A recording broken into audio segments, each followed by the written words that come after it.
On September 8, 2025, French politics was shaken once again when Prime Minister François Bayrou lost a crucial confidence vote in Parliament, forcing the collapse of his government after less than 9 months in office. This marks the second time in less than a year that President Emmanuel Macron's administration has plunged into crisis, this time fueled by a combination of financial turmoil and political deadlock, leaving France on the brink of another period of instability. Background and causes of the collapse. François Bayrou, appointed as Prime Minister by President Macron in December 2024, was the fourth person to hold the position in a single year, clear evidence of the deep instability within the Fifth Republic. From the start, Bayrou's government faced a fragile political environment. Macron's decision to call early elections in mid-2024 backfired. Instead of reinforcing his centrist coalition, the result was a fragmented National Assembly with no clear majority. That fragmentation left Bayrou's cabinet vulnerable and heavily dependent on fragile deals with opposing factions. The financial backdrop only added more pressure. France is grappling with a staggering public debt of nearly 3.35 trillion euros, about 114% of its GDP. Debt servicing now consumes close to 7% of total state expenditure, while the country's budget deficit continues to far exceed the EU's 3% ceiling. Under such circumstances, the government faced growing pressure from both investors and European Union partners to introduce painful austerity measures. Bayrou responded with a drastic proposal, 44 billion euros in spending cuts, including the elimination of 2 public holidays and a freeze on government spending.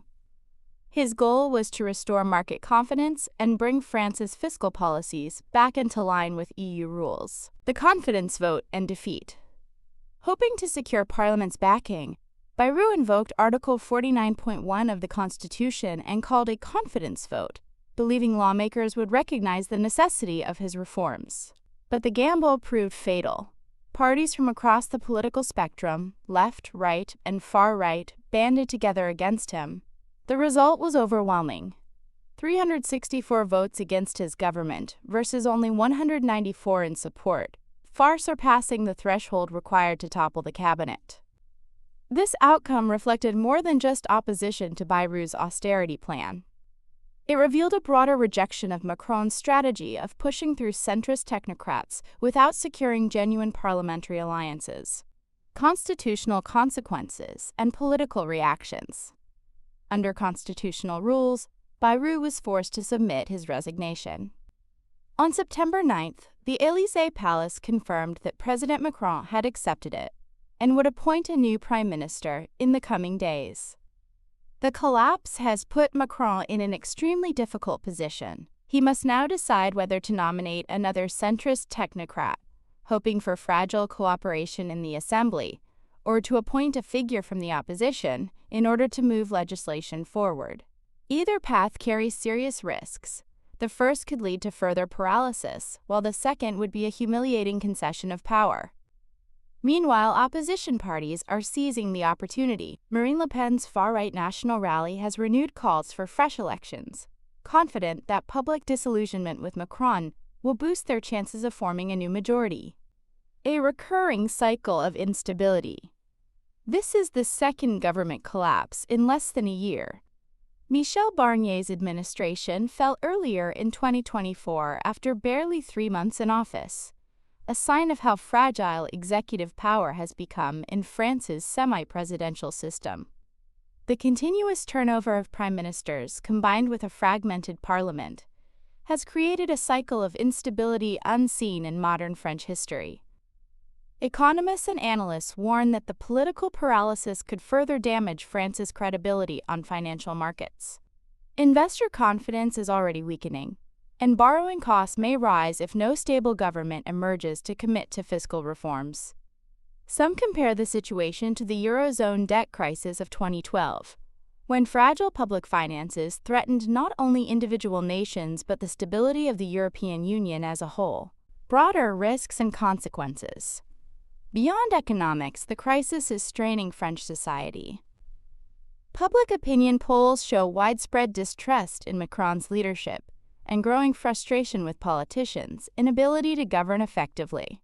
The repeated collapse of governments deepens the sense that the Fifth Republic's institutions are no longer capable of providing stability. Opposition forces are pressing for structural changes. Left-wing parties demand a greater focus on social spending and argue that austerity will only worsen inequality. The far right, meanwhile, frames the crisis as proof that France needs a radical break from Macron's pro-EU globalist policies. With European elections approaching, the instability could have far-reaching consequences for France's role within the EU and its influence on the international stage. The collapse of François Bayrou's government is more than just another political drama in France. It's a signal of deeper instability in the Fifth Republic. With a fragmented parliament, mounting debt, and growing pressure from both the EU and the French people, the road ahead for President Macron looks more uncertain than ever. But what do you think? Should Macron try to form another centrist government, or is it time for France to head toward early elections? Drop your thoughts in the comments below. I'd love to hear your take on this political storm. And if you found this video helpful, don't forget to hit the like button, share it with your friends, and subscribe to the channel so you don't miss any updates on global politics. Thanks for watching, and I'll see you in the next one.